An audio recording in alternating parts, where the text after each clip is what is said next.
Ahmedabad crime બ્રાન્ચે હત્યાના ગુનામાં 11 વર્ષથી નાસ્તા ફરતા આરોપીને પકડી પાડ્યો છે।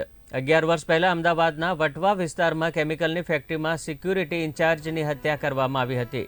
ચોરીના હેતુથી ફેક્ટરીમાં આવી અને સિક્યુરિટી ઇન્ચાર્જની વાયરથી ગળું દબાવી હત્યા કરવામાં આવી હતી। હત્યાનો ગુનો આચરી આરોપી અરવિંદ નાયર જુદા જુદા સ્થળોએ ફરાર રહ્યો। આરોપી મહારાષ્ટ્ર અને કર્ણાટકની સરહદ પર રહેતો હોવાનું સામે આવ્યું। ત્યારે આ કેસમાં પોલીસે અગાઉ 6 આરોપીઓની ધરપકડ કરી હતી।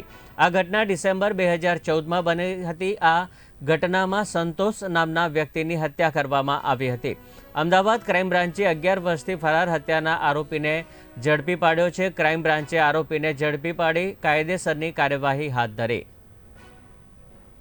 આશરે 11 વર્ષ પહેલાં વટવા જીઆઈડી પોલીસ સ્ટેશન વિસ્તારની અંદર આવેલ એક કેમિકલ ફેક્ટરીની અંદર એક સિક્યુરિટીના ઇન્ચાર્જ મેનેજરની હત્યા કરવામાં આવેલી હતી।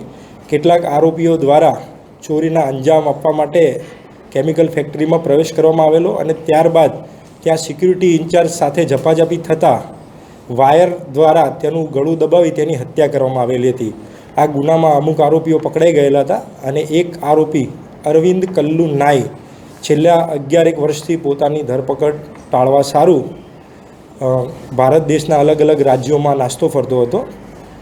નાયબ પોલીસ કમિશનર શ્રી તથા સંયુક્ત police commissioner Shri crime branch નાઓના માર્ગદર્શન હેઠળ આવા આરોપીઓ પકડવા માટે ક્રાઇમ બ્રાન્ચની જુદી જુદી ટીમો બનાવવામાં આવેલ। એ દરમિયાન હ્યુમન રિસોર્સિસથી અને ટેકનિકલ એનાલિસિસથી આ અરવિંદ કલ્લુભાઈ નાઈનું કેટલીક માહિતી એકત્રિત કરવામાં આવી। આ દરમિયાન ક્રાઇમ બ્રાન્ચની ટીમને જાણવા મળેલ કે આરોપી મહારાષ્ટ્ર અને કર્ણાટક જિલ્લાની બોર્ડર કુર્દુવાડીમાં હાલમાં રહેતો હોય, જે હકીકત આધારે તેની કુર્દુવાડી વિસ્તારથી ધરપકડ કરવામાં આવેલ છે।